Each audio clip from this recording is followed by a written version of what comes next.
Good day, campers. Today's project is I'm going to install a light switch for work lights in the basement of my fifth wheel.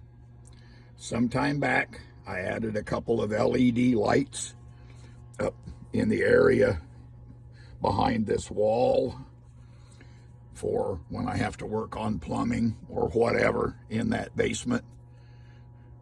I've decided that I want to add a switch so that I can turn both of those lights on at the same time, whether the wall is removed or not. That way, if I happen to forget to turn the lights off, I can do it from this switch. This switch also allows me to turn the lights off and on if I'm checking to see if a leak has been fixed. What I've done is I created a template using the back of the switch. I've now cut the felt. Now I'll cut out the wood and install the switch. My hole is cut. I'll mount the switch and I'll remove all the things from my feed-through storage to get into the basement so that I can find the wires going to my lights. I've opened up the basement.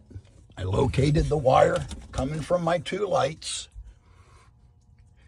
cut into that wire, put two lugs on it, hooked one lug on each side of my switch, and then reconnected the lugs back to power. So now from here, if I want to check on something in the basement without crawling up in there, I can just turn on the light switch. Lights come on. If I'm through with my job and I get out and forget to turn off my lights, I can do that from out here.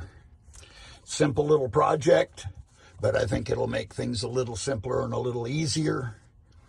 As always, thanks for watching, and please remember to like and subscribe.